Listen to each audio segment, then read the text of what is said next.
गुरुर्ब्रह्मा गुरुर्विष्णु गुरुर्देवो महेश्वर गुरु साक्षात् परब्रह्म तस्मै श्री गुरुवे नमः। नमस्कार दोस्तों, मैं डॉक्टर सतीश तिवारी एक बार फिर से आप लोगों का इस चैनल पर बहुत बहुत स्वागत करता हूं। इस YouTube चैनल पर हम लोग दर्शन शास्त्र विषय को पढ़ रहे हैं। आज हम UGC नेट JRF के लिए अपनी कार्यनीति पर चर्चा करेंगे, फिर अपने विषय को आगे बढ़ाएंगे। जीवन में किसी भी जब हम लक्ष्य का निर्धारण करते हैं, किसी ध्येय को निश्चित करते हैं, तो फिर हमें 3 चीज़ों की निर्धारण बहुत जरूरी होता है, जिससे हमें अपने लक्ष्य जो हमने निर्धारित किया है उसमें हम सफलता को सुनिश्चित करें। उसमें सबसे पहली चीज़ है कि हमें जाना कहाँ है, अर्थात जो हमारा लक्ष्य है वो कहाँ पे है, क्या है, उसके बारे में जाना। उसके बाद दूसरी चीज़, हम कहाँ पे खड़े हैं, हमारी वर्तमान स्थिति क्या है। इन दोनों को जानने के बाद जो ये अंतराल है, ये जो दूरी है, जहाँ पे हमें जाना है, जो हमारा लक्ष्य है और जहाँ पर हम हैं, इन दोनों की दूरी को हमें पाटना है, तभी हम सफल होंगे। तो इस दूरी को पाटने के लिए कुछ साधनों की जरूरत पड़ेगी। तो हमारे पास साधन क्या क्या है, ठीक है। तो अगर हम लोग अपनी परीक्षा को UGC नेट JRF को अपना लक्ष्य बना लें,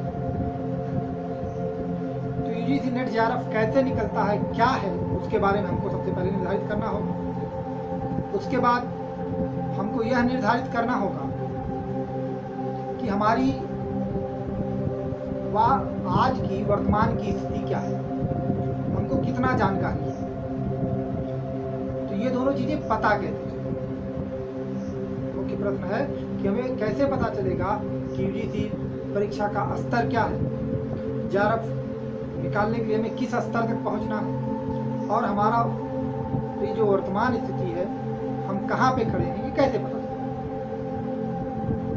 तो इन दोनों चीज़ों के लिए हमको प्रीवियस ईयर क्वेश्चंस पेपर, जो विगत वर्षों में पूछे गए प्रश्न पत्र हैं, वो इसके निर्धारण में हमें प्रमुख घटक होंगे।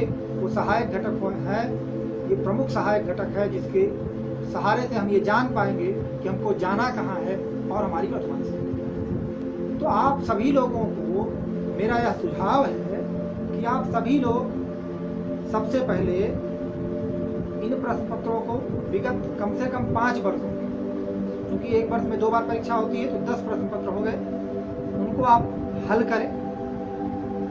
इनसे आपको न केवल अपनी स्थिति बल्कि अपने लक्ष्य के बारे में, मतलब JRF तक कितना क्वेश्चन है, क्या स्तर है, प्रश्न का क्या स्तर होता है, कहाँ से प्रश्न पूछे जाते हैं, किस प्रकार के प्रश्न पूछे जाते हैं, किस हिस्से को आप सहजता से हल कर रहे हैं, ये सारी चीज़ें जानने में आपको विगत वर्ष के प्रश्न पत्र सहायक।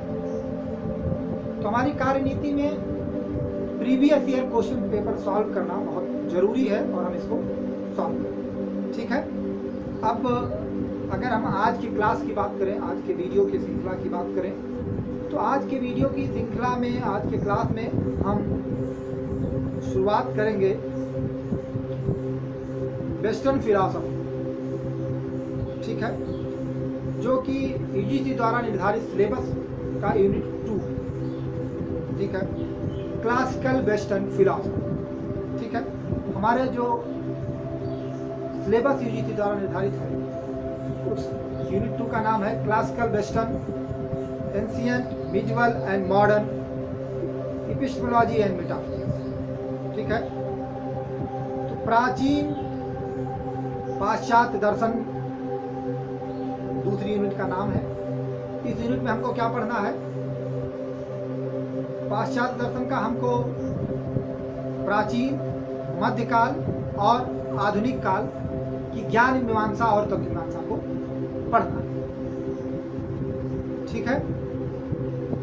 तो इसका जो सब टॉपिक है, उप विभाजन और इस यूनिट का किया गया है उसको सबसे पहले प्री सॉक्रेटिक फिलोसफर, दूसरा सोफिस्ट एंड सैकार्टीज, तीसरा प्लेटो एंड एरिस्टोटल, चौथा मिडिवल फिलॉसफी है जिसमें हमको 3 फिलोसफर्स को मुख्य रूप से पढ़ना है, Saint Augustine, Saint Anselm and Saint Thomas Aquinas.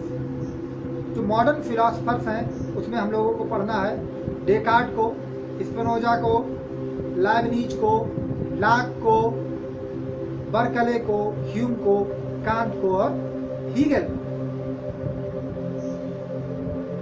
दरअसल जो पिछला वीडियो था, पिछले वीडियो में हम लोगों ने चर्चा की थी कि दर्शन शास्त्र का हम कई आधार पर विभाजन करते हैं। हमने देखा था कि किस प्रकार से पूर्व और पश्चिम दर्शन का विभाजन किया जाता है भौगोलिक आधार पर, क्षेत्रीयता के आधार पर। तो चूंकि अब हम पाश्चात्य दर्शन पढ़ रहे हैं और सबसे पहले हम पाश्चात्य दर्शन पढ़ेंगे, उसके बाद में फिर दूसरी सिंगल आएंगे। तो पाश्चात्य दर्शन की जब हम पढ़ाई कर रहे हैं तो पाश्चात्य दर्शन को पुनः 4 भागों में बांटा, ठीक है। तो पहले को ग्रीक दर्शन कहते हैं जो कि प्राचीन कालीन दर्शन है। दूसरा जो विभाजन होता है वह विभाजन मध्यकाल का विभाजन है। तीसरा विभाजन होता है आधुनिक काल का विभाजन और चौथा विभाजन समकालीन, ठीक है।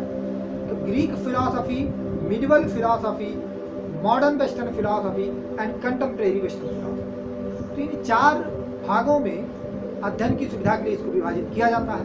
तो सबसे पहले हम लोग ग्रीक फिलॉसफी को देखते हैं। आज हम इस वीडियो में ग्रीक फिलॉसफी का एक जनरल व्यू ले लेंगे। इस क्षेत्र से ग्रीक फिलॉसफी से हर बार परीक्षा में लगभग 2 से 3 क्वेश्चन पूछे जाते हैं। कई बार क्या होता है कि हम जो प्रश्न आया है उसका उत्तर डायरेक्ट रूप से हमने पढ़ा नहीं पता, लेकिन जब हमारी समझ होती है तो उस सामान्य समझ के आधार पर हम उस प्रश्न के उत्तर को हल कर पाने में सक्षम होते हैं। इसलिए संप्रत्ययों की, विचारों की पूरी स्पष्टता बहुत जरूरी है, ठीक है। तो हम लोग पाश्चात्य दर्शन, जिसको हमने कहा कि 4 खंडों में मुख्य रूप से विभाजित किया जाता है, उसके पहले खंड ग्रीक दर्शन की शुरुआत हम लोग कर रहे हैं, ठीक है।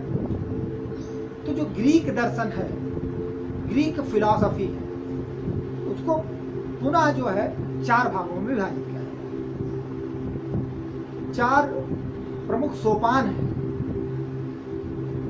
पहला जो सोपान है वो सोफिस्ट पूर्व दर्शन का, दूसरा है सोफिस्ट दर्शन का, तीसरा है सुकराती और चौथा है अरस्तु के बाद का, ठीक है।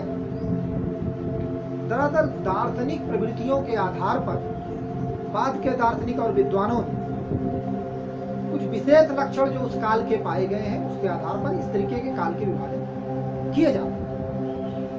तो जो सोफिस्ट पूर्व दर्शन है, उस दर्शन को, उस समय के दर्शन को, जो प्री सोफिस्ट पीरियड है, उसको नेचुरलिस्टिक फिलॉसफी भी कहा जाता है। क्या बात है कि सोफिस्ट के पहले के जो चिंतन हुए हैं उस चिंतन परंपरा में जगत के, इस सृष्टि के मूल तत्व को खोजने की कोशिश की गई और इस मूल तत्व को खोजने की कोशिश में प्रकृति के किसी एक तत्व को प्रधान तत्व के रूप में स्वीकार किया गया। इस प्रवृत्ति के कारण जो प्री सोफिस्टिक पीरियड है, इसको हम नेचुरलिस्टिक फिलॉसफी एरा भी कहते हैं, ठीक है। और जो एक इस एरा का, इस पीरियड का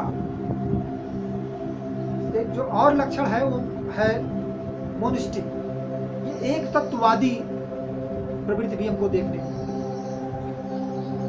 इस समय के दार्शनिक किसी एक प्राकृतिक तत्व को प्रधान तत्व के रूप में स्वीकार करते हैं और इनका मानना है उसी एक तत्व से सारे अन्य जो चीजें हमको अनुभूत हैं इस जगत में, उन सबकी उत्पत्ति हुई, ठीक है। तो जो प्री सोफिस्टिक पीरियड है, इसकी शुरुआत पाश्चात्य दर्शन में ग्रीक दर्शन के जन्मदाता थेलीज से माने जाते हैं। ठीक है, तो जैसे यही एक प्रश्न बन सकता है कि ग्रीक फिलॉसफी के फादर किसे कहा जाता है, तो थेलीज को कहा जाता है। ठीक है, तो थेलीज ने सबसे पहले जल को परम तत्व के रूप में स्वीकार किया। फिर उनके थेलीज के शिष्य हुए एनेक्जेमेंडर, जिन्होंने एपिरन को प्रमुख तत्व के रूप में स्वीकार किया। फिर उनके शिष्य हुए एनेक्जेमेनीज, जिन्होंने वायु को परम तत्व के रूप में स्वीकार किया। तो इन तीनों को, थेलीज को, एनेक्जेमेंडर को, एनेक्जेमेनीज को मालेशियन संप्रदाय एक बना है, उसका सदस्य कहा जाता है। तो ये भी प्रश्न पूछा जाता है मालेशियन संप्रदाय का कौन सदस्य है, कौन सदस्य नहीं। तो ध्यान रखना है, थेलीज, एनेक्जेमेंडर और एनेक्जेमेनीज ये तीन मालेशियन संप्रदाय के सदस्य। इसके बाद जो दार्शनिक आते हैं वो है पाइथागोरस। तो पाइथागोरस ने संख्या को सबसे ज्यादा महत्व दिया और सारी चीजों की उत्पत्ति में संख्या के योगदान की बात। उसके बाद पार्मेनाइडीज और हेराक्लाइटिस आते हैं। पार्मेनाइडीज ने सत को एक अंतिम तत्व के रूप में स्वीकार किया, बीइंग को। तो हेराक्लाइटिस ने बिकमिंग को परम तत्व के रूप में स्वीकार किया। बीइंग मतलब जो एक अस्तित्ववान सत्ता है जिसमें किसी भी प्रकार का परिवर्तन नहीं होता। जो सत्ता है, जिसकी सत्ता है जो वास्तविक रूप में है, वो ऐसी सत्ता है जिसमें किसी प्रकार का परिवर्तन नहीं होता। जबकि इसके विपरीत हेराक्लाइटिस बिकमिंग को सत्ता मानते हैं, और बिकमिंग मतलब जिसमें सतत परिवर्तन होता है। सतत परिवर्तन ही सत है, कोई चीज नहीं है जिसमें परिवर्तन हो रहा है। ये जैसे बौद्ध दर्शन आप परिचित होंगे, बिल्कुल बौद्ध दर्शन से मिलता जुलता विचार है। इसके बाद में परमाणुवादी विचार आता है, परमाणु इस सृष्टि के लिए उत्तरदायी, जिसके दो विचारकों का नाम प्रमुख रूप से आता है, ल्यूसिपस और डेमेटिक्रेटस। ये दो प्रमुख विचारक हैं जिनका नाम परमाणुवाद के रूप में आता है। तो इस समय इन लोगों ने भौतिकवादी तत्वों से जगत की व्याख्या करने की कोशिश की। इसके बाद एक विचारक आते हैं एनेक्जेगोरस। एनेक्जेगोरस भी परमाणुवाद का समर्थन करते हैं, लेकिन उनका कहना है परमाणुवादी चूंकि जड़ है तो इनके संचालन के लिए किसी चेतन सत्ता की आवश्यकता पड़ेगी, चेतनशील सत्ता की आवश्यकता पड़ेगी। तो पहली बार वो चेतन सत्ता का कॉन्सेप्ट, जहाँ से हम कह सकते हैं कि ईश्वर का विकास हुआ, यह चूंकि एक प्रभावशाली, शक्तिशाली, चिंतनशील सत्ता की बात की गई और उस सत्ता के सहारे जगत की व्याख्या करने की कोशिश की गई। इसके बाद सोफिस्ट का युग आता है और सोफिस्ट की हम लोग चर्चा करेंगे। देखिए, ओवरव्यू मैंने लिया है। इसके बाद अभी जो अगला वीडियो होगा हमारा, उसमें हम आज जिन दार्शनिकों की हमने चर्चा की, सोफिस्ट पूर्व की, इन पे जो प्रश्न पूछे जाते हैं इनके संबंधित कुछ तथ्य होंगे जो आपको याद रखने होंगे, जो आपको पता होने चाहिए, उन तथ्यों की हम चर्चा करेंगे ये अगले वीडियो। ठीक है, नमस्कार, धन्यवाद।